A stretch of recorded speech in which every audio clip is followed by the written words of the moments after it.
बरथौला free primary school की हालत जर्जर होने के कारण अभिभावकों ने किया प्रदर्शन।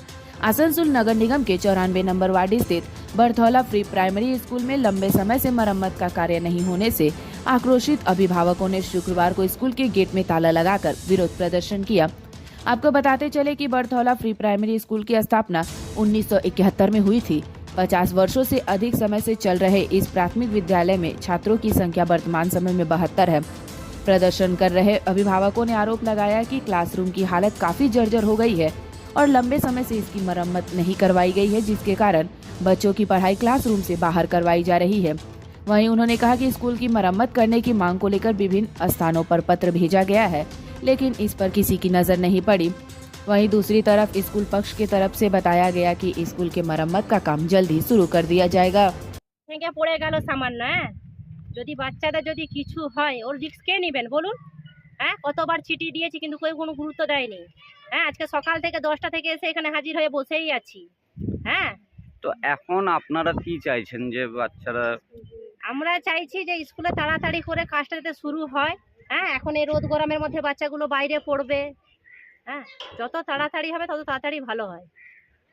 আজ কি সকাল থেকে আপনারা কি স্কুলে বাচ্চাদের বা টিচারদের কাউকে ঢুকতে দিয়েছিলেন? না, কাউকে ঢুকতে দেয়নি। আমরা এই রান্না বান্নার জন্য গেটটা খুললাম, এখনো পর্যন্ত কাউকে ভিতরে ঢুকতে দিইনি। স্কুলের মেন বিল্ডিং এ তো এখন যেটুকু আমাদের কাছে খবর এলো বলছে কাজ শুরু হবে। তো এটা কি ততদিন কি আপনারা বাচ্চাদের পাঠাবেন? না, আমরা পাঠাবো না। কেন, বাচ্চাদের আমাদের ক্ষতি হয়ে যাবে তো কি করবো আমরা বাচ্চাদের উপরে? আরে কোনো বড় মানুষের উপরেও যদি পড়ে যায় তো রিস্ক কে নেবেন বলুন না আপনারা? আপনার নাম? আমার নাম হচ্ছে মধুমিতা ছেত্রী। বলছি জনক ঘটনা যে স্কুলটা আজকে গার্জিয়ানরা সব অবরোধ করেছে। তো আমরা উপর মহলে কথা বললাম, এসআইয়ের সাথে কথা বললাম। তো আজকে সবচেয়ে বড় একটা মানে বাজে হচ্ছে এটা যে আজকে ডিস্ট্রিক্ট স্পোর্টস হচ্ছে। তো ওনারা সবাই ওইদিকে আছেন, লাউদহতে ডিস্ট্রিক্ট স্পোর্টসের জন্য তারা ওইখানে আছেন। তো তারা কেউ মানে আপনার ফোনে কন্টিনিউ আমাদের সাথে যোগাযোগ রেখেছেন। তো আমাকে এসআই একটা সুখবর জানালেন যে স্কুলের ফান্ড অলরেডি চলে এসেছে, তো খুব তাড়াতাড়ি স্কুলের কাজ শুরু হবে।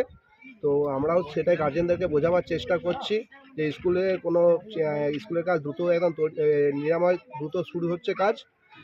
শুধু একটু আপনারা ধৈর্য ধরুন, একটু অপেক্ষা করুন, ব্যাস কিছুদিনের মধ্যে স্কুলের কাজ শুরু হয়ে যাবে। একদম ফার্স্ট প্রায়োরিটি বেসিস আমাদের বরথল স্কুলের কাজ শুরু হবে।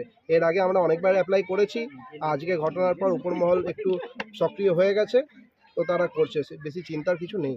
তো এইটা তো দেখা যাচ্ছে যে অনেক দিন ধরে তো এতগুলো বাচ্চার জীবন নিয়ে পরে তো এটাই হচ্ছে। তো আপনারা কি এর আগে কোনো ডিসিশন নেননি? হ্যাঁ, আগে ডিসিশন নেওয়া হয়েছিল। তো স্কুলের সমস্ত চিঠি, প্রত্যেকটা সরকারি কাজের কিছু নিয়ম নীতি আছে। তো একটা অ্যাপ্লিকেশন করতে হয়, সেই অ্যাপ্লিকেশন তার উপর যেতে থাকে। এইভাবে একটা ফান্ড আসতে, স্কুলের ফান্ড আসতে এইভাবে শুধু এই বর্তল নয়, আরও অনেক কিছু স্কুল ছিল। তো একবারে সমস্ত স্কুলের একটা ফান্ড এসেছে। এবার তাদের কিছু টেকনিক্যাল ইস্যুর জন্য হয়তো সেই ফান্ডটা রিলিজ হচ্ছিল না। কিন্তু আজকে ঘটনার পর তারা আশ্বাস দিয়েছেন, আমাকে ফোনে আশ্বাস দিয়েছেন যে খুব দ্রুতই কাজ শুরু হচ্ছে। এখন বাচ্চারা কি বাইরে পড়ছে? হ্যাঁ, কারণ বাচ্চাদের মিড ডে মিল গার্জেনরা বলেছিল যে স্কুলে কাউকে ঢুকতে দেওয়া হবে না। তো আমি বললাম যে মিড ডে মিলটা তো বাচ্চাদের নৈতিক অধিকার, তাদের জন্য একটা টাকা বরাদ্দ হয় প্রত্যেক দিনে। তো সারা মিড ডে মিলটা না খেতে পারলে তাদেরই ক্ষতি। তো তারা গার্জেনরাও আমার সাথে সহমত হয়েছে। তো তারা এখন তারা এই ক্লাসের ভেতরে ঢুকতে দেওয়া হবে না, কিন্তু তারা বাইরেই পড়াশোনা করবে এবং তাদের বাইরেই মিড ডে মিলের খাওয়ানোর ব্যবস্থা আছে। রামমোহন মুখোপাধ্যায়। কত বাচ্চা এই স্কুলে? 72। আপনি কি হন? আমি অ্যাসিস্ট্যান্ট টিচার। আজকে প্রধান শিক্ষক মহাশয় উনি আজকে ওই জেলা স্পোর্টসের জন্য লাউদহ মাঠে আছেন, উনি আসতে পারেননি। কক্ষের অবস্থা, সেই অবস্থায় বসানোর কোনো আমাদের অবস্থার মতো নেই। আমরা ভিতরে গিয়ে দেখি চাংড়া খসে পড়ে। সরস্বতী পুজোর দিন একটা টেবিলে বড় মতন চাংড়া পড়ে। তো সেটা গিয়ে বাচ্চারা পুরো বাড়িতে গিয়ে হইচই করে যে ছাদ ভেঙে পড়ছে, আমাদের গায়ের উপরে ছিটা পড়ছে। তা আমরা এসে সার্ভে করে দেখি যে হ্যাঁ সেটা সত্যি। তারপরে আমরা সকল গার্জেন মিলে একটা মানে বৈঠক মতো মিলিয়ে করে আমরা এসে দেখি যে হ্যাঁ সত্যিকার সেটা পড়ছে। আমরা এসে দেখি তখন আমরা মানে নিজেরা করি যে স্যারকে এসে জিজ্ঞেস করি যে স্যার এইভাবে তো কতদিন চলবে, এভাবে চলতে পারে না। তো স্যাররা আমাদেরকে আশ্বাস দেয় যে নাকি ওনারা চিঠি চাপাটি করেছে।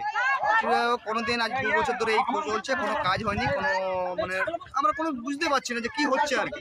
স্কুলে পড়ানো হচ্ছে, খাওয়ানো হচ্ছে, চলে যাচ্ছে। তারপর যেদিন এই অবস্থা হয় আমরা এসে দেখি যে স্যার দিকে জিজ্ঞেস করছি, স্যার বলছে আপনাদের এবারে যেটা করার করেন। তখন আমরা সবাই মিলে এসে গেটে এসে তালা বন্ধ করি। তালা বন্ধ করার পর স্যাররা ফোন টোন করে আমাদেরকে এসআই আশ্বাস দেয়।